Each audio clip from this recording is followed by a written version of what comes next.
ఎల్లారెడ్డి నియోజకవర్గంలోని సోమాపేట గ్రామంలో కాంగ్రెస్ నాయకుల దాడిలో తీవ్రంగా గాయపడి సికింద్రాబాద్ యశోద ఆసుపత్రిలో చికిత్స పొందుతున్న బీఆర్ఎస్ నాయకులు మీట్ల బాలరాజు ఆయన భార్య గంజి భారతిలను బీఆర్ఎస్ వర్కింగ్ ప్రెసిడెంట్ కేటీఆర్ పరామర్శించారు.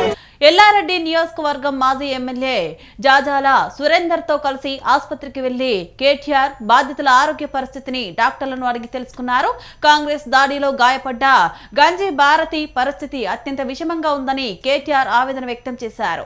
గాయపడిన భారతి కుటుంబానికి ఇతర కార్యకర్తలకు అయ్యే పూర్తి వైద్య ఖర్చులను బీఆర్ఎస్ పార్టీనే భరిస్తుందని కేటీఆర్ హామీ ఇచ్చారు.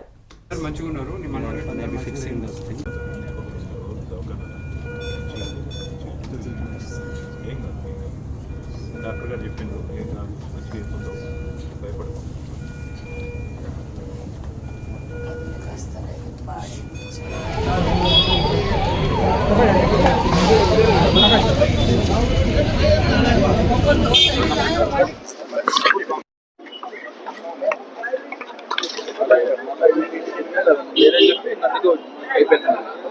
నేను ఇంకొక మాట కూడా ఈ రాష్ట్ర ప్రభుత్వానికి ముఖ్యంగా రాష్ట్రంలో ఉండే పోలీస్ యంత్రాంగానికి చెప్తా ఉన్నా, మళ్లీ చెప్తా ఉన్నా, మేము 2 ఏళ్లైంది ఈ ప్రభుత్వం వచ్చి.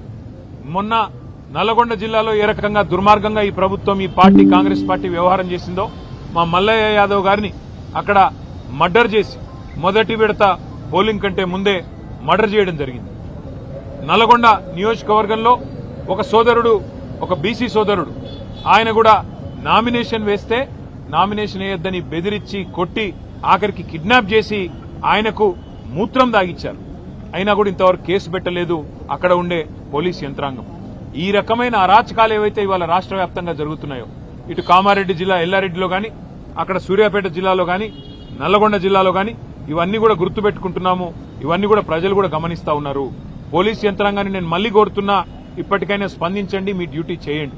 ఒకవేళ మీరు చేయని పక్షంలో మరి మేమే డ్యూటీ చేయాల్సి వస్తుంది. తప్పకుండా శాంతి భద్రతల సమస్య వస్తుంది. దాడికి ప్రతి దాడే సమాధానం అనుకుంటే మేము కూడా తెగబడాల్సి వస్తుంది.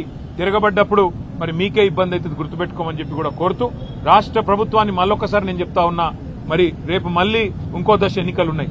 ఈ రకంగా ఆవేశాలకు లోనయ్యే విధంగా మీ కార్యకర్తలను మీరేదైతే రెచ్చగొడుతున్నారో ముఖ్యమంత్రి గారు మీ భాషతో ఇష్టం వచ్చినట్టు మాట్లాడుతూ, నోటికొచ్చిన దూషణలు మాట్లాడుతూ, ఇది మంచిది కాదు ప్రజాస్వామ్యంలో. ఇకనైనా సవరించుకోండి, లేకపోతే జరగబోయే పరిణామాలకు మీరే బాధ్యత వహించాల్సి ఉంటుందని చెబుతూ, భారతి గారి కుటుంబానికి అదేవిధంగా గాయపడ్డ మిగతా కుటుంబాలకు కూడా వైద్య ఖర్చులు మొత్తం పార్టీ నుండే మేమే భరిస్తాము.